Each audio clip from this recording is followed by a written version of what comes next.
जो एक आवश्यक बात अभी इन्होंने सुशील जी ने कही, उसी में जरा सा कुछ मैं चीजें और जोड़ूंगा। वहां जो कुछ हुआ है वो हमारे नेतृत्व के, संगठन के लोगों के रोकने, मना करने और उनकी अवहेलना करने, उनकी ठुकाई करने, क्योंकि मुझे मालूम है किन किन की हुई थी। बता सकता हूँ, नाम ले लेके बता सकता हूँ। जो आज कहते हैं कि वो बेल छे लेके बढ़े, वो पिट के भागे थे वहां से। कार सेवक भाग गए थे, कोई नहीं था। फालतू की बातें। बहरहाल ये सब हुआ, मगर मानसिक स्थिति क्या है, मैं सुशील जी की बात पे और कुछ बात जोड़ता हूं। अभी 3 वर्ष पहले की घटना है।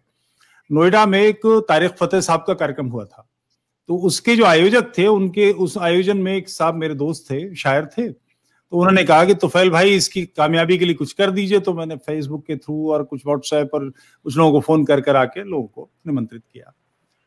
उसमें 100 से अधिक लोग ऐसे थे, तकरीबन को 400 लोगों की सभा थी, जिन्हें मैं नाम से जानता था या जो मुझे नाम से जानते थे।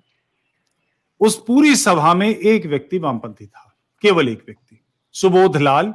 ये पुराना आईएएस है और जावेद अख्तर की गोद में बैठ के कबाब पराठा खाता है, ऐसा वाला आदमी। शुरुआत जो उसके संयोजक थे, जो जिन्होंने पैसा दिया था, वो बौड़म आदमी, उन्होंने शुरुआत इससे की, सब धर्म समान है, समाज में तनाव होता है तो ये हो जाता है, वो हो जाता है। यहां से उन्होंने तारिक ये सबसे बड़ी मूर्खता है कि सब धर्म समान है। लोगों को समझ में नहीं आता। या आजकल एक फैशन और चला हुआ है, या आपके जो मुर्तद हैं वो तक तो ठीक है, लेकिन जो ये जो एथेइस्ट एक्स मुस्लिम्स है ना, इन्होंने भी ये कर रखा है सब धर्म समान है। और जब मैं उनके विरुद्ध बोलता हूँ तो हमारे जो हिंदू समाज के लोग हैं वही उछलना शुरू हो जाते हैं। अरे हमारे 90% हिंदुओं को ही नहीं समझ है कि सब धर्म समान नहीं है। क्या करें इसके बारे में? तारिक फतेह साहब ने जो विषय था वो तो गया भाड़ में, यहीं से रगेदना शुरू करा और रगड़ के बिल्कुल जमीन सुंगा दी। 1 घंटे का अद्भुत बोले, बहुत अच्छा बोले। उसके बाद प्रश्नोत्तर कार्यक्रम थे। सबसे पहले वो खड़ा हो गया सुबोध लाल कि आप इसका क्या हल सुझाते हैं। तारिक फतेह ने पूरे भरपूर ढंग से कि जिस देश के पास 1800 2000 टैंक हों, जिसके पास इतने हवाई जहाज हों, वो क्या परेड सलामी दे करने के लिए हैं। 71 के युद्ध में उन्होंने कहा कि हमने कहा था कि पाकिस्तान को डिसआर्म कर दो, पिस्टल रिवॉल्वर छोड़ के इसके सारे हथियार छीन लो, इसके 2-3 सेरेमोनियल टैंक, 2-3 प्लेन छोड़ के बाकी सारे हथियार ले लो। आज जो संकट खड़ा है भारत के ऊपर एटॉमिक हमले का, वो संकट नहीं रहता। वो फिर से खड़ा हो गया और उसने कड़वाहट से पूछा, हु आर यू टू से लाइक दैट। उन्होंने बड़ी शिष्टता से कहा कि मैं वो हूं जिसे सुनने के लिए आप खड़े हुए हैं। आयल थी, इधर सुबोध लाल बैठा था, इधर मैं बैठा था। मैं वहीं से तेरी कह के गाली देता, वो झपटा। 5-6 लोग मेरे लिपट गए, भाई साहब भाई साहब भाई साहब, और शांति हो गई। मुझे बैठा दिया कि वो बैठ गया। आधे घंटे बाद प्रश्नोत्तर समाप्त हुआ। कार्यक्रम समाप्त होते ही सुबोध लाल सबसे पहले वहां से रफू चक्कर हो गया। मैं बाहर निकला, ये जो संगठन के 30 मार्का थे सब खड़े थे। मैं सर हो गया कि हम चाहते क्या हैं। ये सभा यदि इस्लामियों की होती, ये वामपंथियों की होती और हम में से कोई एक व्यक्ति ऐसे प्रश्न करता तो बिना हाथ पैर तोड़वाए, कपड़े फड़वाए, मार खाए बिना आ सकता था। हमारा उद्देश्य कार्यक्रम सफल करना है। व्यक्तिगत पराक्रम पौरुष कब प्रकट करेंगे हम? हमारे मुख्य वक्ता के ऊपर एक व्यक्ति थूक रहा है और हम थुकवा रहे हैं, हम देख रहे हैं तमाशा। राम झरों पे बैठ के सबका मुजरा लेने हम बादशाह हैं। हमारा कोई व्यक्तिगत कर्तव्य नहीं है। जब तक व्यक्तिगत रूप से हम इन्वॉल्व नहीं होंगे, इस समस्या के समाधान में आहुति नहीं डालेंगे, कार्य कैसे होगा? Historical correction of wounded civilization क्या इसी पे रुक जाएगी? लाहौर नहीं चाहिए, काबुल नहीं चाहिए, कंधार नहीं चाहिए, सियालकोट नहीं चाहिए, ढाका नहीं चाहिए। यह धरती वापस कैसे आएगी? व्यक्तिगत जिम्मेदारी। यह धरती जिस कारण से टूटी थी, यहां का जनसंख्या बल हमारे खिलाफ चला गया था। हमारे लोग, हमारे बंधु धर्म भ्रष्ट हो गए। इस्लाम ने धर्म भ्रष्ट कर दिया। व्यक्तिगत लक्ष्य तय कीजिए कि 2 लोग जीवन का लक्ष्य है, मेरा धन, मेरा पौरुष, मेरा हर प्रकार का दबाव, मेरी सारी क्षमताएं इस कार्य में लगेंगी कि 2 लोगों की शुद्धि में करूंगा। वेद हमारे सृष्टि के पहले ग्रंथ, उषा काल के ग्रंथ, प्रत्येक हिंदू को हम उनके उत्तराधिकारी, हमारी थाती वो हमें आदेश करते हैं। ये हम सबकी जिम्मेदारी है, वेद का आदेश है, कृणवंतो विश्वमार्यम, विश्व को आर्य बनाओ।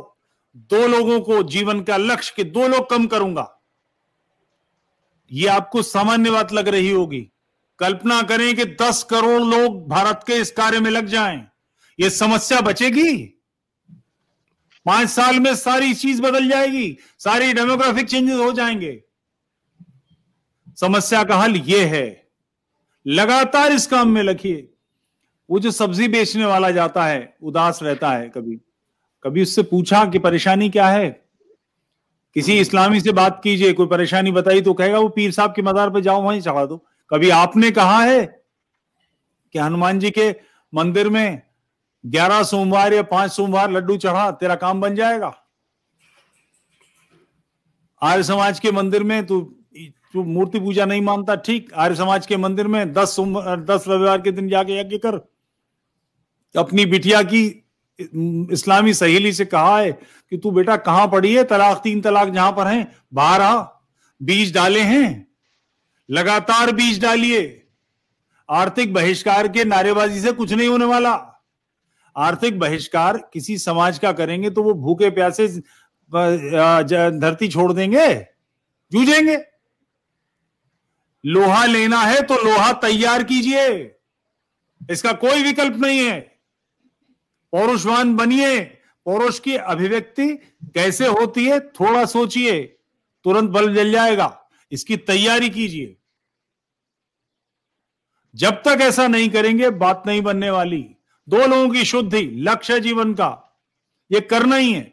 और आपको लगता होगा ऐसा नहीं है, कभी मेरे पास आइए, मैं मिलवाऊंगा आपको 10-20 लड़कियों से जिन्होंने हिंदुओं से शादी किए और लंबा सिंदूर भर के वापस अपने पूर्वजों के धर्म में वापस आई हैं।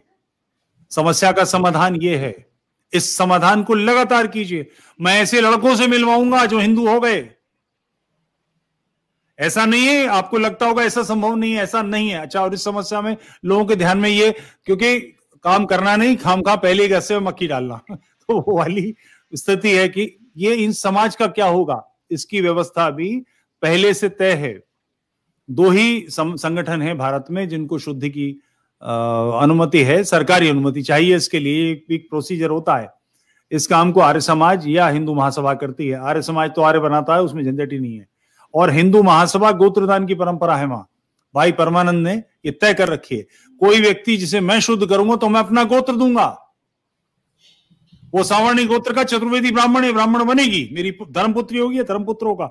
मैं उसका पिता हूं, मेरी जिम्मेदारी है। वो एक परिवार दूंगा उसे मैं, मेरी पत्नी उसकी मां है। लगातार उसकी व्यवस्था कीजिए, जुट जाइए इस काम में, ये सारी समस्या हवा हो जाएगी। लक्ष्य तय कीजिए, कुछ भी हो जाएगा, मैं अपने जीवन में 2 लोग कम करूंगा, अनिवार्य कार्य है। और भारत में, दिल्ली में कभी आइए, मैं मिलवा दूंगा 2500 लोगों से। ये बड़ी सामान्य बात है, कोई बड़ी बात नहीं है, कोई कठिन बात नहीं है। अभी कल मुझसे एक बालक पूछ रहा था कि वो मेडिकल 3rd ईयर में है, मुझसे पूछ रहा था मैं क्या करूं, और वो कुछ लंबी चर्चा है, ईरान में ये होगा और यूनान में ये होगा, चीन का फलाना। तुम्हारा काम बेटा, तुम पढ़ रहे हो, तुम उस काम पे फोकस करो, तुम इसका ध्यान करो कि तुम किस लड़की से शादी करोगे। एक लड़की छांटो जिस गर्भ से म्लेच्छ हो, वो गर्भ आर्य बालक उत्पन्न करे, इसकी चिंता करो। तो उसने मुझसे कहा मेरे माता पिता धमकी देंगे, कहेंगे हम मर जाएंगे। तो उनसे कहना, एक संत है नोएडा में तुफैल चतुर्वेदी नाम के, उनको मैं बुलाऊंगा, वो आपको अपने हाथ से गंगा में धक्का दे देंगे इस काम पे अगर आप रोकेंगे तो।